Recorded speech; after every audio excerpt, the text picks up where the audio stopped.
السلام عليكم ورحمة الله وبركاته. أكم جرتان هردفتوتا في كبجمتوتا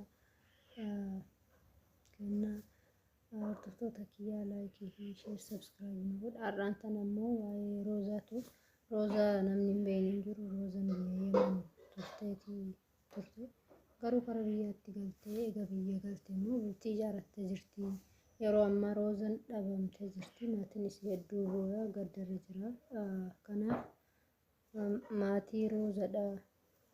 Fakkeenyaaf roozaan maaliif akka isheen dhabamte sababni hoo maali kan jedhu namni gaafatas hin jiru, wanni beekamus hin jiru. Maatiinis roozaan baduu qofaadha kan dubbate.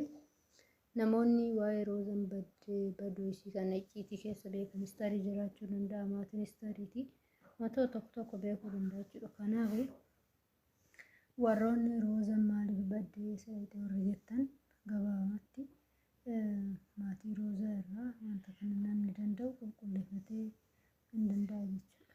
Roozaa yeroo ammaa baddee jirti, walumaa galatti dhabamtee jirti jechuudha. Maatiin isii hedduu bu'aa jira. Akkasuma hordoftoonni roozaallee hedduu takka gaddara jiran jechuudha. Kanaaf hiriyoonni isii warri kalee isii wajjin turte wajjin nyaattee dhugde hedduutu jira. Garuu haa ta'u hiriyoonni isii tokkoon isillee namni as ba'ee waa'ee roozaa dubbatu tokko illee hin jiru jechuudha. Kanaaf maaliif har'aan tanaa waa'ee roozaa hin dubbanne jedhee waan yaadeef kanaaf hordoftoota keenya gabaabumatti roozaan eessa dhaqxe maaliif badde warri jettan abbaan roozaallee yeroo dhiyootti yaada kan kennu akkasuma hordoftoota keenya du'aa godhaa fi roozaa yeroo dhiyootti akka argamte gama maatii isiitti eebdu jechuudha hordoftoota kiyya. Akkasumas roozanii yeroo hedduu miidiyaa kanarratti nama baay'ee waa'ee namallee haasa'amti amala qabeettii mijattii haa ta'u garuu yeroo ammaa dhabamtee jirti. Sababni kanaa maali wanti jedhamu beekamu hin jiru jechuudha.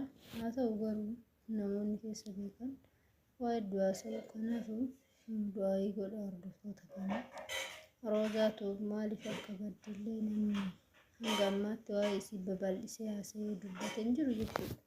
Hiriyoonni isii warri kalee isii walitti turte har'amuu hin dubbatu.